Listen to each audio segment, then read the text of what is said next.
নমস্কার বন্ধুরা, কেমন আছেন সবাই? পিয়ালি প্রাগনাস ওয়ার্ল্ডের মিনি ব্লগে আপনাদের সবাইকে স্বাগত জানাই। আজকের দিনটি ছিল 1 মার্চ রবিবার। প্রাগনা আজকের দিনেই এসেছে আমার কাছে, ওর দিদির বাড়িতে ঘুরতে গেছিল সেখান থেকে। এখন আমরা বাড়ির প্রত্যেকেই রেডি হয়ে গেছি একটি জায়গায় যাব বলে। আমার বাপের বাড়িতে বহু বছর ধরে একটি বোন ভাড়া থাকে, তার নাম হলো কামনা। আজকে কামনার বেবি শাওয়ার। আমরা এখন কামনার বাড়িতেই যাচ্ছি ওর বেবি শাওয়ারের নিমন্ত্রণে। কামনার বাপের বাড়ি থেকে আজকে ওকে বেবি শাওয়ার দেওয়া হচ্ছে। আমরা এখন সেখানেই যাচ্ছি। আমাদের বাড়ি থেকে কামনার বাপের বাড়ির দূরত্ব ওই 1.5 কিলোমিটারের মতন।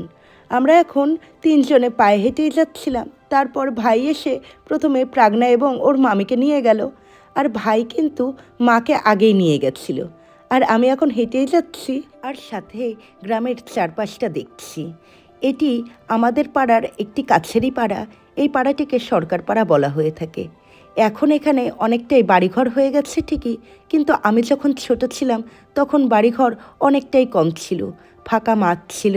আর এই যে এই রাস্তা দিয়ে আমরা কতই না সাইকেল চালিয়ে ঘুরতে এসেছি, এবং ছোটোবেলায় আমার মা ঠাকুমার সাথেও কিন্তু এখানে প্রচুর এসেছি। আর এই দেখুন, এখানে কি সুন্দর তেজপাতার বাগান করেছে। বাগানটি মনে হয় নতুন করেছে। এর মধ্যে ভাইও চলে এসেছে আমাকে নিয়ে যেতে। আর দেখছেন তো এদিকে কি সুন্দর ভিউটা দেখা যাচ্ছিল। এখানে প্রায় সব ক্ষেতগুলোতেই আলু চাষ করা হয়েছে। এর মধ্যেই আমি চলে এসেছি ওই বোনটির বাড়িতে। আর আমি এসে দেখলাম ওর খাওয়া কমপ্লিট হয়ে গেছে। মানে বেবি শাওয়ারের যে রিচুয়ালগুলো থাকে সেগুলো করে যে খেতে দেওয়া হয় সেগুলো কমপ্লিট হয়ে গেছে। আমরা প্রথমে কিন্তু ওর বাড়িতেই অনেকক্ষণ বসেছিলাম। এরপর আমরা বাইরে বেরিয়ে গেছিলাম। আর এই আলুর ক্ষেতটিও কিন্তু ওর বাড়ির ঠিক পাশেই।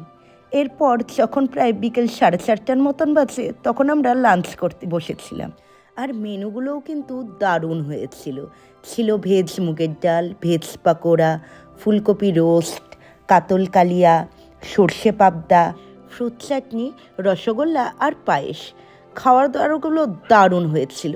সব থেকে এখানে আমাদের ভালো লেগেছিল ফুলকপি রোস্ট, দারুণ হয়েছিল।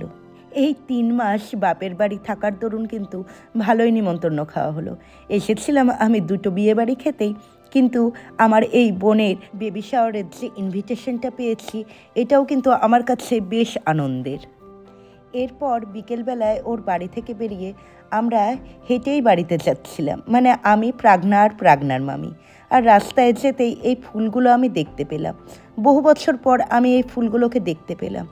এই ফুলগুলো দিয়ে খুবই সুন্দর গন্ধ বের হয়।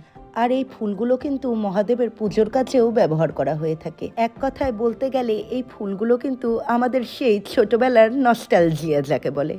এর মধ্যে প্রাগনা কিছুটা ফুল তুলেও নিয়েছিল। আর আমরা যখন বাড়িতে যাই, প্রাগনা ওর পিসির বাড়িতে গিয়ে আগে ওর ভাইয়ের সাথে দেখা করলো। আর ভাইকে বলে আসলো কিছুক্ষণ পর ও এই বাড়িতে আসবে। ওই সন্ধ্যা যখন প্রায় 7:30টার মতন বাজে তখন আমি ওকে নিয়ে গেছিলাম ওর পিসির বাড়িতে। এই দেখুন, এখানে আসলে ওর আর কিছু প্রয়োজন পড়ে না।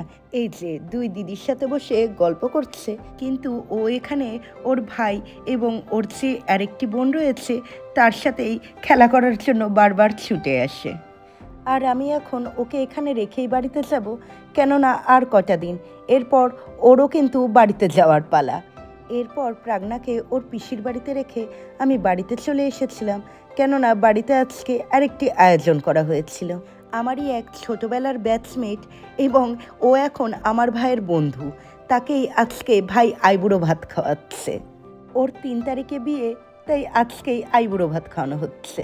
এখানে কিন্তু সম্পূর্ণ অ্যারেঞ্জমেন্টটাই ভাই এবং মা মিলে করেছিল। রাহুল করছে, মা করছে।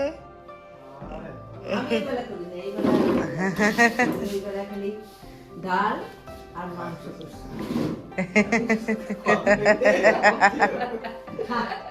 ও কিন্তু অ্যারেঞ্জমেন্টগুলো দেখে বেশ ভালোই খুশি হয়েছিল। এরপর ওদের ডিনার শেষ হলে আমি আর ভাইয়ের বউ খেতে বসেছি। যেহেতু দিনের বেলায় রিচ খাওয়া হয়েছিল এবং অনেক দেরিতে খাওয়া হয়েছিল, তাই আমরা আর বেশি কিছু নেইনি। তাহলে ভিডিওটা আমি আজকের মতন এখানেই শেষ করছি। দেখা হবে আবার নেক্সট ভিডিওতে। Tata, bye bye.